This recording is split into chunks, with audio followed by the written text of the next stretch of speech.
Hello there, very good afternoon. You're joining Lunchtime News here on MTV Sports. Let's start with your headlines first. An Indian parliamentary delegation on an official visit to the island. Legal action to be filed against 315 vendors who violated consumer law.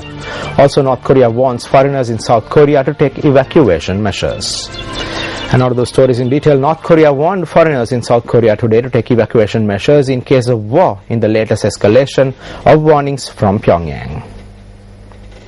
Its KCNA news agency, citing the spokesperson for its Korea-Asia Pacific Peace Committee, said, quote, "We do not wish harm on foreigners in South Korea should there be a war," unquote. When news first made inquiries from Minister of Foreign Employment Promotion, Dilan Pereira, he said that the ministry is constantly monitoring the situation in the Korean peninsula through the Sri Lankan embassy in South Korea. The minister noted that a contingency plan will be formulated to move Sri Lankans to safe locations or bring them back to Sri Lanka. However, there was no need for such measures to be taken immediately as there is no major threat. Well, we have more on the tensions in the Korean peninsula coming up on our special report Korea on the Edge on the News First International Desk. Now moving on to local news, the Indian parliamentary delegation that arrived in the island on an official visit last night visited Parliament today. Director of the Public Communications Division of the Ministry of External Affairs, Rodney Pereira, said that the delegation is observing the ongoing parliamentary proceedings. The Indian parliamentary delegation will remain in the island until the 12th of this month. The Minister of External Affairs said that the delegation includes 4 parliamentarians while another official is due to join them shortly. Members of the Indian delegation are due to participate in a special program with Speaker Chamal Rajapaksa this afternoon. In addition, the visiting Indian parliamentary delegation is scheduled to meet with Minister of External Affairs Professor J.L. Piris. According to the Ministry of External Affairs, the Indian delegation will travel to Jaffna later today and inspect the development activities in the district tomorrow. During the visit, members of the Indian delegation are also due to exchange views regarding tensions building up in Tamil Nadu against Sri Lanka. The Sri Lanka Public Health Inspectors Association says that legal action has been filed against 350 vendors who violated the consumer law. Secretary of the Sri Lanka Public Health Inspectors Association, Senarath Bandara, says that these vendors were arrested during raids carried out from the 15th of last month to the 7th of this month.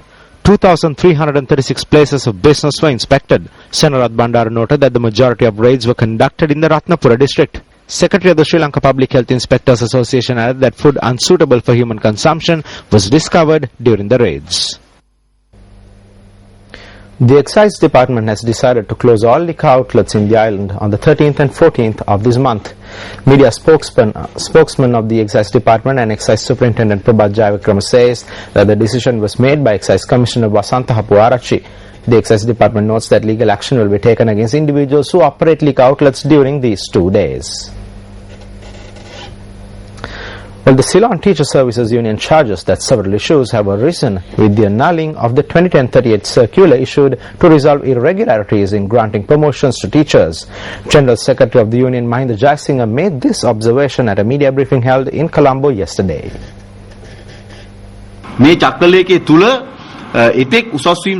Several problems pertaining to promotions were resolved through this circular. Annual promotions should be made in the teacher service. These promotions are made by the zonal officers and therefore promotions differ from one zonal office to another.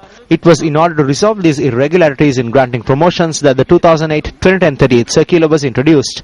If this circular is annulled, then a new circular should be introduced. The opportunity for teachers to resolve their problems is completely lost. Therefore, we condemn this move.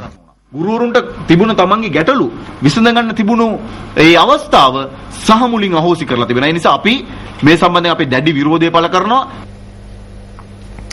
Well, a woman died after she was hit by a train in the Eravur area in Batticaloa. The woman was a 72-year-old resident of the Kalikovil area. According to the police, the woman was hit by a train travelling from Batticaloa to Colombo last night. The police said that her husband had identified the body, which was placed at the Batticaloa hospital. The Batticaloa police have commenced investigations into the incident.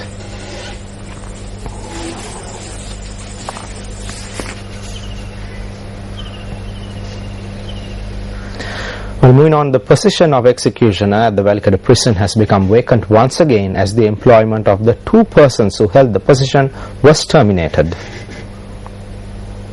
The employment of the two individuals who served as executioners at the Valikada prison was terminated as they did not report to work without providing prior notice.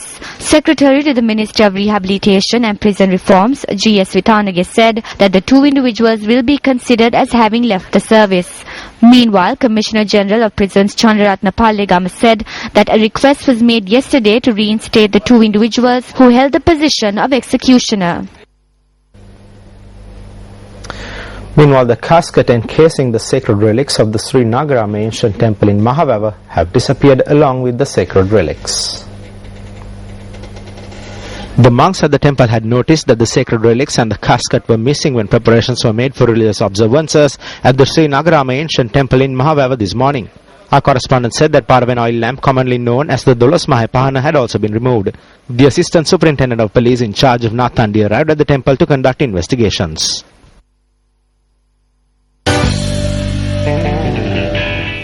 Well, in sports news, St. Peter's College Bambalapitiya reached the finals of the Inter-School Under-19 Division A cricket tournament after defeating Lumbini College Colombo by 186 runs at the R. Premadasa Stadium. Batting first, St. Peter's College posted a formidable 321 runs for 6 in the allotted 50 overs. Lahiru Milanta scored 80 runs and Janit Lianage contributed 68 for the Peterites, while Jammika Dharani bagged 3 wickets for 44 runs for Lumbini. In reply, Lumbini were bowled out for 135 runs in 30.4 overs, and in the Peterites a 186-run win. Chamara Nishanta scored 50 and Jammika Dharani chipped in with 29 for Lumbini. Krishan Fernando picked up 5 wickets for 25 for St. Peter's College.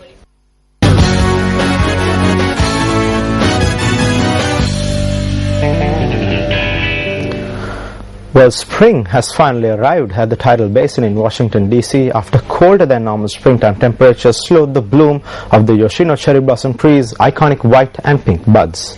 The tree lines Washington tidal basin, triangulating a path from the Capitol building and the Washington and Jefferson Memorial. When in bloom, they mark the arrival of spring in the U.S. Capitol. We leave you this afternoon with these beautiful visuals from Washington. I'm Aaron Rajaratnam for News First.